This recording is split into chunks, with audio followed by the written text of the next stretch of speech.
नमस्कार, मैं जर्नलिस्ट रोहित शर्मा। आप मेरे साथ में हैं दिल से रोहित चैनल में। दोस्तों, ये वीडियो तैयार करने समय तक राजस्थान में विधानसभा उपचुनाव के मद्देनज़र कांग्रेस पार्टी ने एक भी सीट पर उम्मीदवारों की घोषणा नहीं की थी। हालांकि टकराव की स्थिति कई सीटों पर बराबर बनी हुई है। देवली उनियारा के अलीगढ़ में नरेश मीणा ने ज़बरदस्त वहां पर एक बहुत बड़ी संख्या में लोग वहां पर जमा हुए हैं। नरेश मीणा सभा को संबोधित भी कर रहे हैं। नरेश मीणा का अगला रुख क्या होगा अगर कांग्रेस पार्टी उन्हें टिकट नहीं देती है, तो क्या वे निर्दलीय चुनाव लड़ेंगे या फिर हनुमान बेनीवाल की पार्टी से चुनाव लड़ेंगे या फिर राजकुमार रोत की पार्टी से चुनाव लड़ेंगे। इस तमाम तथ्यों के बारे में वहाँ पर सामूहिक रूप से चर्चा की जा रही है। हालांकि जहाँ तक मेरा मानना है, हो सकता है अगर कांग्रेस पार्टी उन्हें टिकट ना दे तो वे निर्दलीय चुनाव लड़ेंगे बजाय किसी पार्टी में शामिल होने के, जिस तरह की उनकी मंशा है। लेकिन कहा जा रहा है कि राजकुमार रोत से भी उनसे बातचीत हुई थी।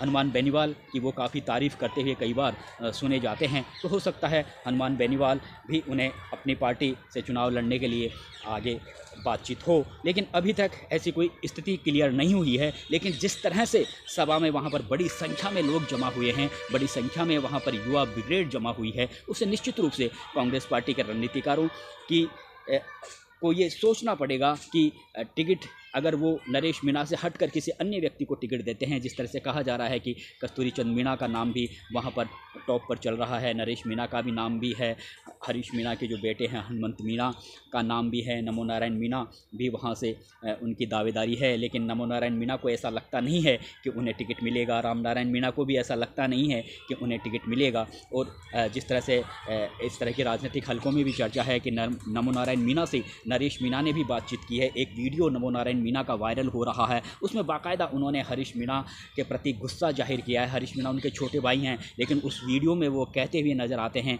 कि मेरे भाई ने मेरे साथ में धोखा किया। अभी धोखा उस समय हुआ था जब दौसा लोकसभा सीट पर जब टोंक सवाई माधोपुर लोकसभा सीट पर नमो नारायण मीणा ने दावेदारी ठोकी थी कांग्रेस पार्टी के टिकट पर, लेकिन हरीश मीणा बाजी मार ले गए। जबकि हरीश मीणा यहाँ से ऑलरेडी पहले से ही विधायक थे, लेकिन उन्होंने अपने भाई को मौका देने के बजाय खुद के सचिन पायलट से उनके काफ़ी नज़दीकी रिश्ते हैं और टिकट लेने में वो कामयाब भी हुए। उसके बाद से ही नमो नारायण मीणा अपने भाई से काफ़ी खफा हैं और वो अब तक खफा हैं। और इसी तरह से उनका एक मुलाकात नरेश मीणा के साथ हुई है। इस तरह का एक वीडियो सोशल मीडिया पर आ रहे हैं, उसमें नरेश मीणा को वो इस तरह की बात कहते हुए सुनाई दे रहे हैं। तो ये तो निश्चित सी बात है कि नमो नारायण मीणा और हरीश मीणा के बीच में भी काफ़ी दूरियां आ गई हों, भले ही वो सगे भाई हों। लेकिन जिस तरह से देवली उनियारा में बड़ी संख्या में वहाँ पर लोग जमा हुए हैं, वो निश्चित रूप से यहाँ पर कांग्रेस पार्टी के लिए जो ये सीट बराबर बरकरार है। 2018 में भी ये सीट हरीश मीणा जीते थे, 2023 के विधानसभा चुनाव में भी जीते थे।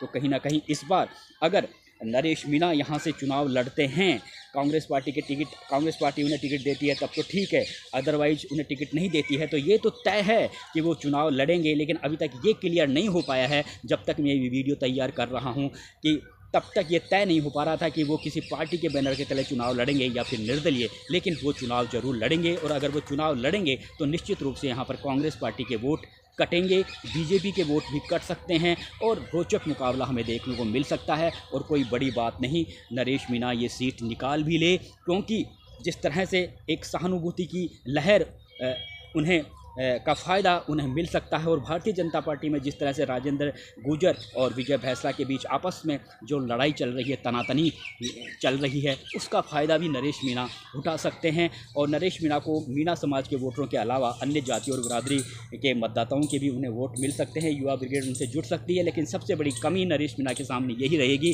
कि बूथ मैनेजमेंट वो कैसे कर पाएंगे, ये एक देखने वाली बात होगी। क्योंकि वहाँ पर हरीश मीणा का बूथ मैनेजमेंट काफ़ी वो कई चुनाव यहाँ से लड़ चुके हैं, इसलिए ऑलरेडी उनके पास में बड़ी टीम है। ये यहाँ पर कहीं ना कहीं नरेश मीणा थोड़ा पीछा रह सकते हैं। लेकिन जिस तरह से झुकाव है युवाओं का उनके प्रति, तो एन मौके पर हो सकता है बूथ मैनेजमेंट को भी वो ठीक तरह से संपादित कर ले। लेकिन ये सब आने वाला समय बताएगा। लेकिन इससे पहले मैं आपको ये बताना चाहूँगा कि जिस तरह से DC बेरवा ने, कांग्रेस पार्टी ने उम्मीदवारों की घोषणा नहीं की है, लेकिन DC बेरवा ने खुद को अपना उम्मीदवार बता दिया है कांग्रेस पार्टी का। और इस बात के लिए उन्होंने दौसा के सांसद मुरारीलाल मीणा, सचिन पायलट, गोविंद सिंह डोटासरा, सोनिया गांधी, राहुल गांधी, प्रियंका गांधी खड़गे तमाम कांग्रेस पार्टी के नेताओं का उन्होंने शुक्रिया अदा किया है टिकट देने के लिए। हालांकि टिकट की अधिकृत घोषणा नहीं हुई है, लेकिन उन्होंने जिस तरह से खुद को उम्मीदवार घोषित किया है उससे कहीं ना कहीं ऐसा लगता है कि डीसी बेरवा का नाम फाइनल है और उन्हें कोई बड़ा संकेत दिल्ली से मिला है, इसीलिए वे खुलकर मीडिया के सामने बयानबाजी कर रहे हैं। टिकट के बाबत के टिकट उन्हें मिल चुका है, लेकिन इसके बाद में जिस तरह से डीसी बेरवा का नाम फाइनल हुआ है उसके बाद में अब मुरारीलाल मीणा दौसा के राजनीतिक गलियारों में नहीं बल्कि जयपुर के राजनीतिक गलियारों में भी चर्चा का विषय बन गए हैं। बहुत से लोग कहते हैं कि डॉक्टर लाल मीणा ने वोटिंग से पहले, मतदान से पहले ही एक तरीके से अपने तेज बाउंसर से मुरारीलाल मीणा को क्लीन बोल्ड कर दिया है। यानी मुरारीलाल मीणा को दौसा की राजनीति से एक तरीके से थोड़ा सा आउट किया है। हालांकि दौसा के सांसद हैं और दौसा जिले की बांदीकुई विधानसभा सीट से भी 2 बार विधायक रह चुके हैं। 1998 से लेकर 2008 तक वो विधायक रहे हैं। इसके अलावा दौसा विधानसभा सीट पर भी वो 3 बार विधायक रहे हैं और दौसा की राजनीति को बहुत अच्छी तरह से समझते हैं और दौसा जिले में मुरारीलाल मीणा का भी अच्छा वर्चस्व है। लेकिन अभी उपचुनाव से पहले जिस तरह से कई बार वो खुले में तो ये कहते थे कि मैं मेरे परिवार के सदस्यों को चुनाव नहीं लड़ाऊंगा, लेकिन गाहे बगाहे राजनीतिक गलियारों में इस तरह की भी चर्चा हो रही थी कि आखिरकार अंततः मुरारीलाल मीणा के परिवार में से ही या तो उनकी पत्नी को या उनकी बेटी को टिकट मिल सकता है और इस सीट को मुरारीलाल मीणा सेफ जोन रखना भी चाहेंगे, क्योंकि 4 साल बाद में जब विधानसभा चुनाव आएंगे तो वो निश्चित रूप से विधानसभा का चुनाव लड़ने का उनका ख्वाब होगा, क्योंकि उस समय हो सकता है सचिन पायलट मुख्यमंत्री के तौर पर पार्टी उन्हें आगे करे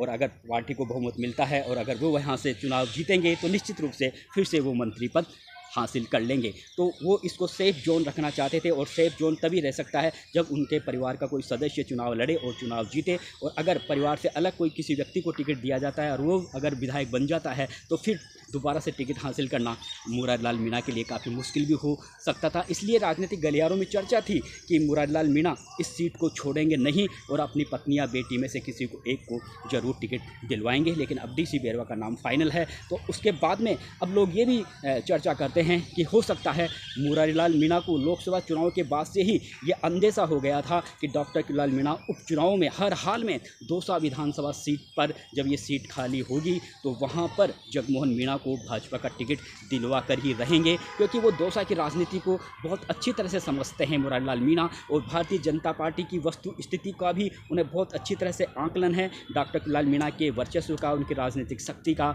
उनके पॉलिटिकल प्रेशर वो किस तरह से पार्टी पर डालते हैं, किस तरह से पार्टी से अपनी बातें मनवाते हैं, इस बात को भी मुरारीलाल मीणा अच्छी तरह से समझते थे। तो उन्हें ये पता था कि डॉक्टर लाल मीणा अपने भाई को जरूर टिकट दिलवाएंगे और अगर जगमोहन मीणा अगर कैंडिडेट सामने होंगे तो फिर हो सकता है उनके परिवार के किसी व्यक्ति को अगर टिकट मिले कांग्रेस पार्टी से और अगर वो चुनाव हार जाता है तो फिर एक तरीके से उनकी राजनीतिक छवि पर विपरीत असर पड़ेगा। इसीलिए वो पहले से ही वे लगातार ये कहते आ रहे थे कि मैं मेरे परिवार के किसी व्यक्ति को टिकट नहीं दिलवाऊंगा। यानी राजनीतिक विश्लेषकों का भी यह कहना है, राजनीतिक गलियारों में भी ये चर्चा हो रही है कि मुरारीलाल मीणा को ये पहले से ही अंदेशा था कि जगमोहन मीणा को टिकट मिलेगा और जगमोहन मीणा को अगर टिकट मिलता है तो फिर हो सकता है उनके परिवार में अगर पत्नी या बेटी चुनाव लड़े तो वो चुनाव नहीं जीत पाएगी, और अगर ऐसा हो जाएगा, अगर वो चुनाव नहीं जीतेगी तो एक तरीके से उनकी राजनीतिक छवि पर विपरीत असर पड़ेगा। इसीलिए वो पहले से ही बैकफुट पर हो रहे थे। और दूसरी तरफ लोग ये भी चर्चा कर रहे हैं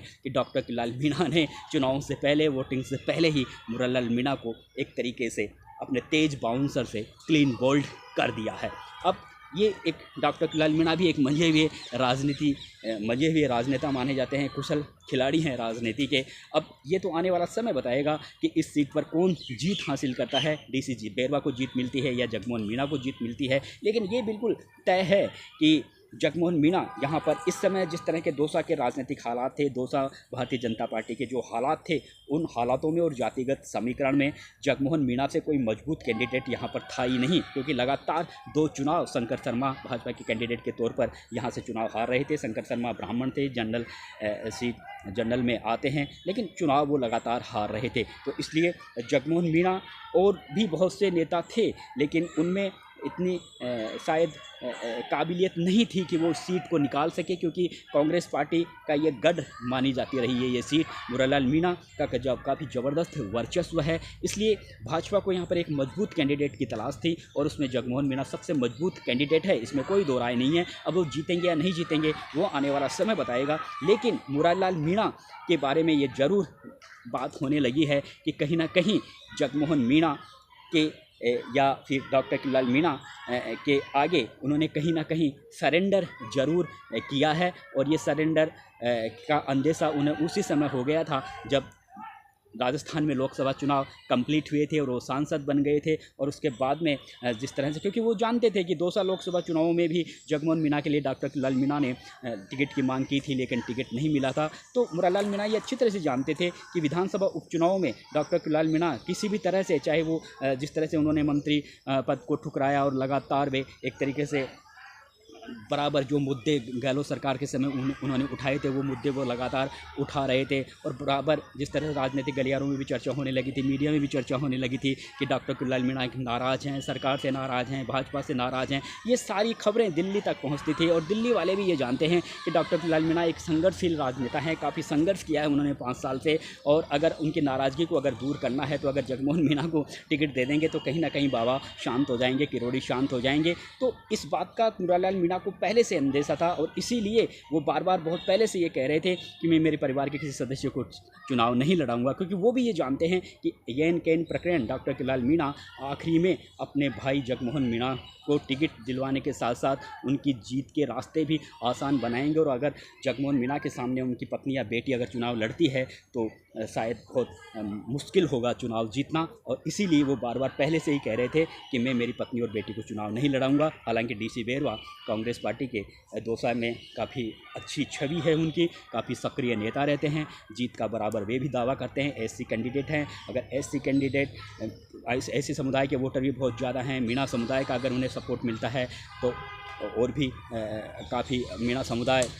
अगर उन्हें जिस तरह से मुरारलाल मीणा के समर्थक भी मीणा समुदाय में बहुत ज़्यादा हैं, अगर उन्हें सपोर्ट मिलेगा जैसे पहले मिलता आया है। इसके अलावा अल्पसंख्यक समुदाय के वोटर भी वहाँ पर है और गुर्जर समाज के वोट भी अगर उन्हें मिल जाते हैं तो फिर जगमोहन मीणा को भी कड़ी टक्कर मिल सकती है। लेकिन कहा यही जा रहा है कि जगमोहन मीणा शायद इस बार बाजी मार ले जाए। अब देखते हैं आगे क्या परिदृश्य बनता है चुनावों में। नमस्कार।